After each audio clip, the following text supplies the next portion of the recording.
You're back in the KitLab, it's your boy AK, and today we are testing out both the GS 360 and the Superfly 360 to see what the difference is. Let's start off to see which one is the lightest. A race. Right boys, you ready? And go!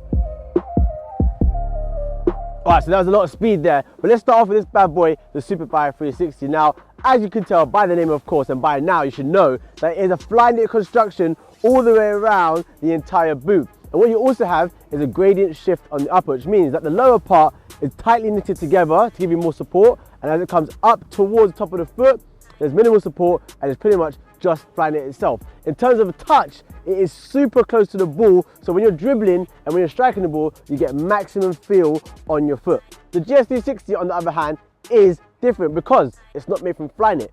It is made from circular knit, but it still has that same 360-degree construction around the boot.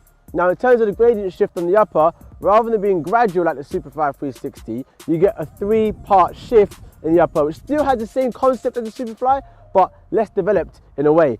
In terms of ball feel, the yarn is slightly thicker than fly knit, of course, being circular, so you have a slightly more padded touch than the Superfly, but it's still a close feel to the ball when you're inside the boot.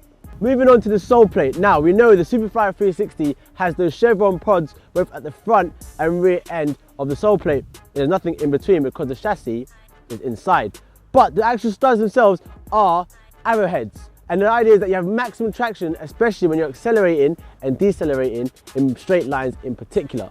The GS 360 on the other hand still has those pods, but there are no chevrons. Instead, they have replaced them with triangular shaped studs, especially towards the balls of the feet. The idea being that you have a lot more rotational ability in the GS 360, so it takes into account agility as well as accelerating and decelerating in straight lines. Right, let's talk about collars. And the Superfly 360 has a slightly shorter collar than previous Superflies of old, kind of similar to what Ronaldo was getting from Nike in terms of his modification on his boots.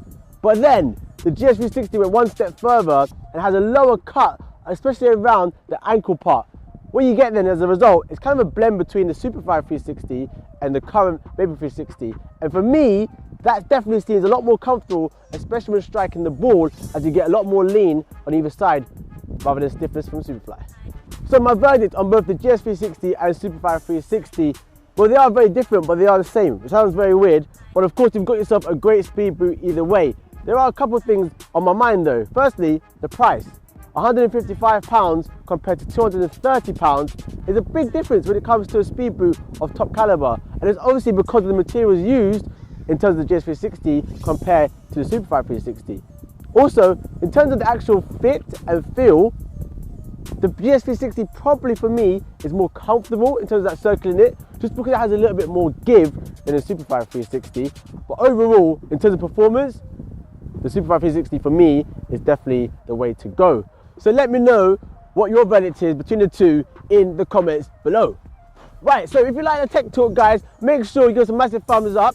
And of course, if you want to see more about boots, 2 videos right here for you. Last thing, of course, don't forget to subscribe to us here on the KitLab. I'm AK signing out. Peace.